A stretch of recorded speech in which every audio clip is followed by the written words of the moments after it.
All right, here we go. 2.4, calling a void method with parameters. So, big surprise, our concept is calling a void method with parameters. And our learning objective is call non-static void method with parameters. So we are going to construct a die. And so we need to ask our user, how many sides do you want? And so our user might tell us they want 6 sides to that die. And that's great. We can make a 6-sided die. And another user might want 20 sides. That works fine as well. We can make a 20-sided die. Now, now we want a negative 32-sided die? That really doesn't make much sense.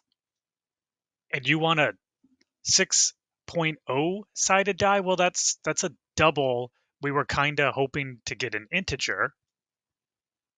And you want 6? Well, that's a different data type altogether. 6b isn't even a data type. Are you agreeing with me that 6b isn't a data type, or do you want a die with true sides? So when you are dealing with users and you are asking them for data, you're never quite sure what kind of data you're going to get. So the type of methods that we will be looking at here will be our methods that do not return results, but accept parameters. A common void method with parameters will take a value or values from the user for the member variables and check to make sure those values are within acceptable ranges. And if they are, then they will set the member variable to those values. We call those setter methods. You can see some examples of setter methods in our code starting on line 17. We have a void method called setRectangle, and it accepts a width and a height. And even though we haven't seen if statements before, we can see that it's checking to make sure that the width is a number greater than or equal to 0. So we want to make sure that the user did not give us any negative numbers. We also have a setter method on line 22, where we are setting the radius for a circle. And again, we're making sure that radius is a positive number. And again, for the set square method on line 26. This again. All right, let's take a look at the signatures for those methods. On line 17, we have set rectangle, double, double. On line 22, we have set circle, double. And on line 26, we have set square, double. Each one of our signatures is unique. That means this is correct, which lines up with our essential knowledge. A method signature for a method with parameters consists of the method name and the ordered list of parameter types. So on the left, we can see how we can call those methods. We are declaring and instantiating an object from the geometry class called Euclid. Look it up. On line 5, we are calling the setRectangle method by using the object name, so Euclid.setRectangle, and we are passing in some actual parameters of 2 double literals. On line 7, we have Euclid.setSquare, and we are passing in the actual parameter of 14.82 as a double literal. Not every void method with parameters will be a setter method. Sometimes the method will perform some kind of algorithm. So we have our calculate area method. You'll notice that we have 3 calculate area methods in the geometry class.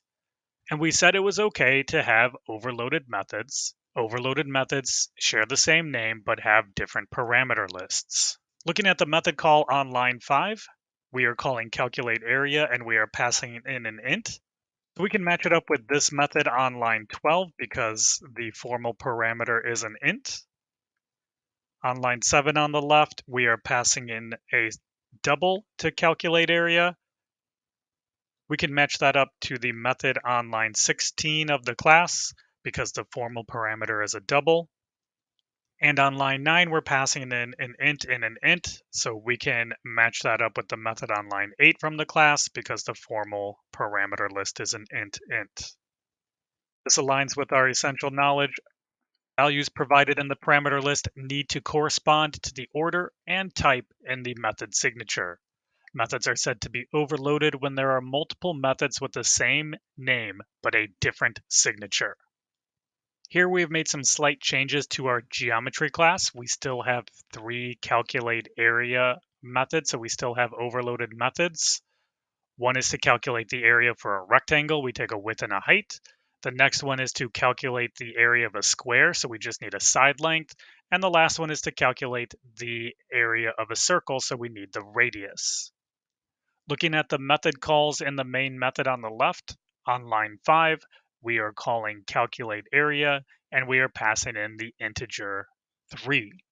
If we try to match that up to one of our methods on the right, it actually lines up with 2 formal parameter lists from different methods. It's this guy again. Let me guess. Signatures? Oh, thanks. Well, we should take a look at signatures anyways. On line 12 of the geometry class, that method has a signature of calculate area with an int, and on line 16, it has a signature of calculate area with an int. Just like constructors, methods cannot have the same signature. Each signature in a class needs to be unique, or the computer will not know which one to use. In our geometry class on the right, we have a new method at the bottom on line 15. It is a void method named setShape. It accepts a string for a name, an int for a width, and an int for a height, and it stores those variables in our member variables. On our left, we have some code that appears in a class named main. We are declaring and initializing 3 variables, string name to rect, an int width to 4, and an int height to 3. And we are declaring and instantiating a geometry object named Euclid. So we want to know of the following 6 examples also appearing in main, which one would work as intended. Looking at option 1, we are passing in a width and a height and a name. That's an int, and a string. That is not the same as our formal parameter list on line 15. Our formal parameter list is string, int. So line 1 would not work. Option 2, we have width, name, height. That's int, string, int. Again, not the same. We're looking for string, int. In line 3, we have name, width, height. That's string, int. That's just what we're looking for. We're looking for string, int. So the actual parameters need to be given in the same order as the formal parameters. It doesn't matter if you have the same types, they need to be given in the same order. We have all the same code, but now we're asking the question, which of the following code also appearing in main would work without error?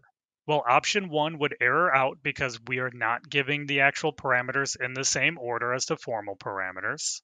Line 2 would error out. Line 3 we saw works.